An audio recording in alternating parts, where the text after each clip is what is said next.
ಅದೇ ಹೆಸರು ಕಾಳು ಮೊಳಕೆ ಮಾಡಿಕೊಂಡು ತಿಂದರೆ ಅದರ ಸಿಪ್ಪೆಯಲ್ಲಿ ನಿಮ್ಮ ಹೃದಯದ ಬಡತ ಅಂದರೆ ಬೈ ಚಾನ್ಸ್ ಹಾರ್ಟ್ ಪ್ರಾಬ್ಲಮ್ಸ್ ಇದೆ, ದಡ ಹೊಡ್ಕೊಳ್ಳುತ್ತೆ, ಆ ಹಾರ್ಟ್ಗೆ ಸಂಬಂಧಪಟ್ಟಿದ್ದ ಎಲ್ಲ ತೊಂದರೆಗಳನ್ನು ಆ ಹೆಸರು ಕಾಳಿನ ಸಿಪ್ಪೆ ನಾವು ತೊಳೆದುಬಿಟ್ಟು ಬಿಸಾಕ್ತೀವಿ ನೋಡಿ, ಆ ಸಿಪ್ಪೆಯಲ್ಲಿ ಆ ಅಂಶ ಇದೆ. ಆ 4% ನಾರಿನ ಅಂಶ ಅದರಲ್ಲಿದೆ. ಅಂದರೆ ಪ್ರೋಟೀನು ಒಂದು ಕಡೆ ಆದರೆ ಅದರಲ್ಲಿದ್ದ ನಾರಿನ ಅಂಶನೂ ನಮಗೂ ಒಳ್ಳೇದು ಮಾಡುತ್ತೆ.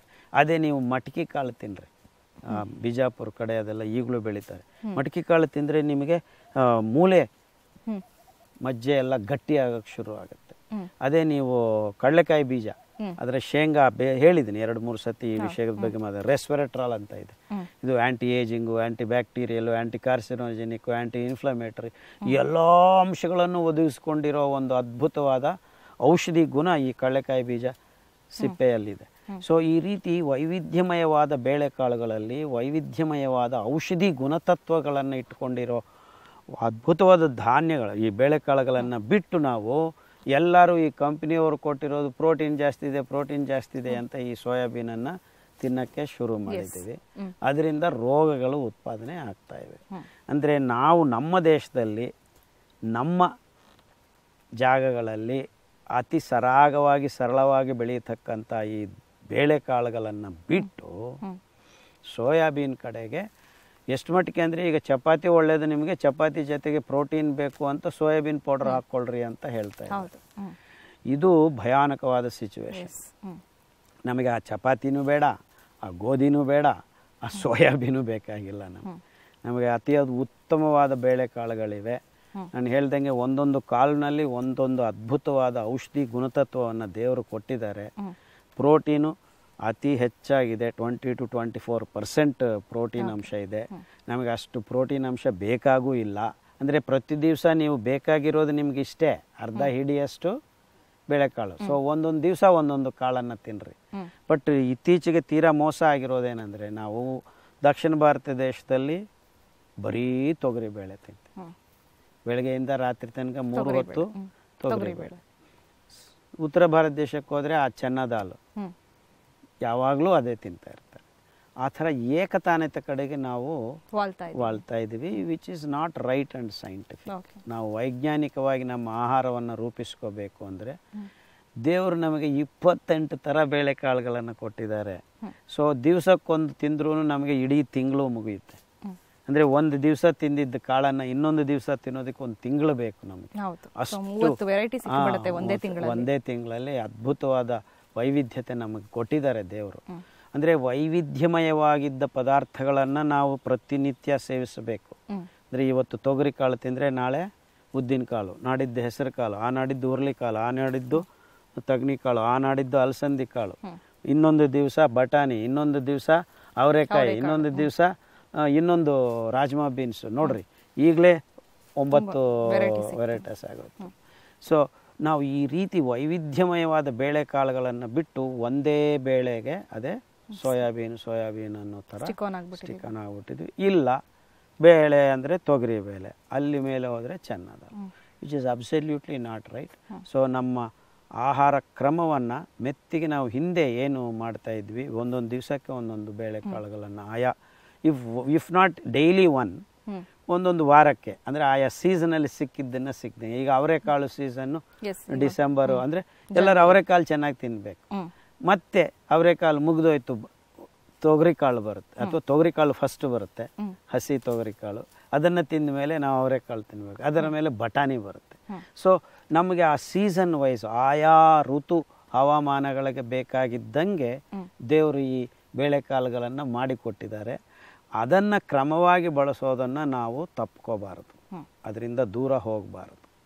ಸೊ ಋತು ಕ್ರಮವಾಗಿ ನಮ್ಮ ಕಾಲಾನುಗುಣವಾಗಿ ಈ ಧಾನ್ಯಗಳನ್ನು, ಈ ಬೇಳೆಗಳನ್ನು ನಾವು ಬಳಸೋದನ್ನು ಬಿಟ್ಟಿರೋದ್ರಿಂದ ತುಂಬ ರೋಗಗಳಿಗೆ ನಾವು ದಾರಿ ಮಾಡಿಕೊಡ್ತಾ ಇದ್ದೀವಿ.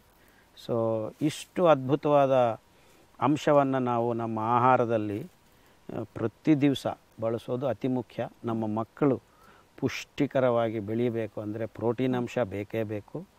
ಅದು ಹೆಚ್ಚಿನ ಅಂಶ ಈ ಬೇಳೆಕಾಳುಗಳಲ್ಲಿದೆ.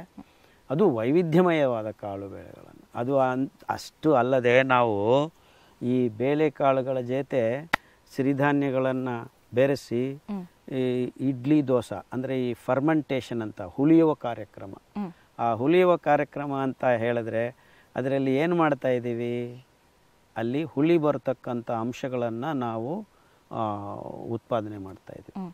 ಅದು ಲ್ಯಾಕ್ಟಿಕ್ ಆ್ಯಸಿಡ್ ಆಗಿರ್ಬೋದು ಅಥವಾ ಫರ್ಮೆಂಟೇಷನ್, ಈಸ್ಟ್ ಫರ್ಮೆಂಟೇಷನಿಂದ ಹುಳಿ ಬರುತ್ತೆ. ನೀವು ಇಡ್ಲಿಗೆ ಮಿಕ್ಸಿ ಮಾಡಿ ಇಟ್ಟಿಬಿಟ್ರೆ ಬೆಳಗ್ಗೆಗೆ ಹುಳಿ ಅಂಶ ವಾಸನೆ ಬರುತ್ತೆ. ಅದು ಟಾರ್ಟಾರಿಕ್ ಆ್ಯಸಿಡ್ ಇರ್ಬೋದು. ಇವೆಲ್ಲ ಈ ಶಕ್ತಿಯನ್ನು ಉತ್ಪಾದನೆ ಮಾಡುವ ಸೈಕಲ್ ಇದೆ, ಆಕ್ಸಿಜನ್ನಿಂದ ಬರ್ನ ಪೈರುವಿಕ್ ಆ್ಯಸಿಡ್ ಸೈಕಲ್ ಅಂತ. ಅದರಲ್ಲಿ ಬರ್ತಕ್ಕಂಥ ಆಮ್ಲಗಳನ್ನು ಈ ಫರ್ಮೆಂಟೇಷನ್ ಪ್ರಾಸೆಸ್ಸಲ್ಲಿ ಕಂಡುಬರುತ್ತೆ. ಸೊ ಅವೆಲ್ಲನೂ ಫೈಟೋ ನ್ಯೂಟ್ರಿಯೆಂಟ್ಸ್ ಅಂತಾರೆ. ಒಂದೊಂದು ಅಸಿಟಿಕ್ ಆ್ಯಸಿಡ್ ಆಗಿರ್ಬೋದು, ಮತ್ತು ಇನ್ನೊಂದು ಆಕ್ಸಾಲೋ ಅಸಿಟಿಕ್ ಆ್ಯಸಿಡ್ ಅಂತಾರೆ, ಸಿಟ್ರಿಕ್ ಆ್ಯಸಿಡ್ ಅಂತಾರೆ, ಅಸ್ಕಾರ್ಬಿಕ್ ಆ್ಯಸಿಡ್ ಅಂತಾರೆ. ಇವು ಹುಳಿ ಅಂಶಗಳು, ಅದರ ಬಗ್ಗೆ ಆಮೇಲೆ ಮಾತಾಡೋಣ. ಇವನ್ನೂ ಸೇರಿಸ್ಕೊಳ್ತವೆ ಈ ವೈವಿಧ್ಯತೆ ಇರೋದರಿಂದ.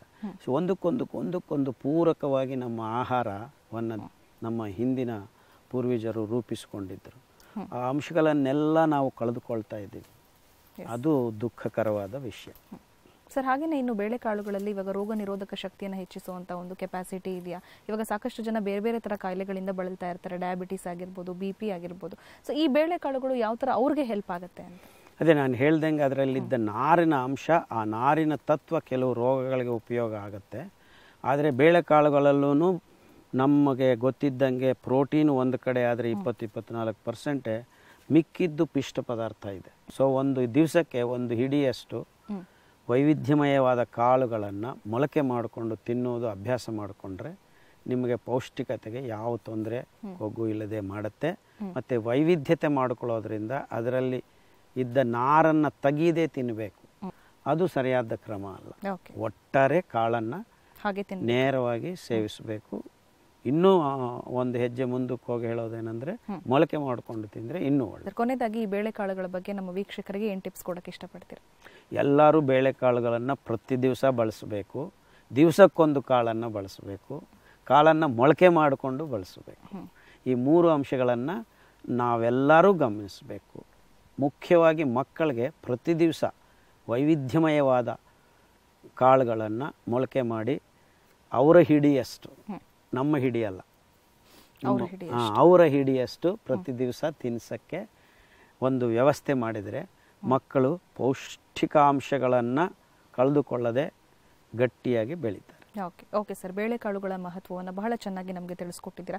ಸೊ ಬೇಳೆಕಾಳುಗಳನ್ನು ಎಷ್ಟು ಪ್ರಮಾಣದಲ್ಲಿ ನಾವು ಸೇವಿಸಬೇಕು, ಯಾವ ರೀತಿ ಇದು ನಮ್ಮ ಎಲ್ಲ ಒಂದು ಅನಾರೋಗ್ಯಕ್ಕೆ ಯಾವ ಥರ ಇದು ತಡೆಗೋಡೆಯಾಗುತ್ತೆ, ಆರೋಗ್ಯವನ್ನು ಯಾವ ರೀತಿ ವೃದ್ಧಿಸುತ್ತೆ ಅನ್ನೋದ್ರ ಬಗ್ಗೆ ಸಾಕಷ್ಟು ವಿಚಾರಗಳನ್ನ ತಿಳಿಸ್ಕೊಟ್ಟಿದ್ದಕ್ಕಾಗಿ ಧನ್ಯವಾದ ನಿಮಗೆ. ಸಂತೋಷ. ವೀಕ್ಷಕರೇ, ಇದು ಇವತ್ತಿನ ನಿಮ್ಮ ಆರೋಗ್ಯ ನಿಮ್ಮ ಕೈಲಿ. ಮುಂದಿನ ಸಂಚಿಕೆಯಲ್ಲಿ ಮತ್ತೊಂದು ವಿಶೇಷ ಸಬ್ಜೆಕ್ಟ್ನೊಂದಿಗೆ ನಿಮ್ಮನ್ನ ಭೇಟಿ ಮಾಡ್ತೀನಿ ಅಂತ ಹೇಳ್ತಾ ಕಾರ್ಯಕ್ರಮವನ್ನು ಮುಗಿಸ್ತಾ ಇದ್ದೀನಿ. ನೋಡ್ತಾ ಇರಿ ಸರಳ ಜೀವನ, ಇದು ಮನುಕುಲದ ಒಳಿತಿಗಾಗಿ.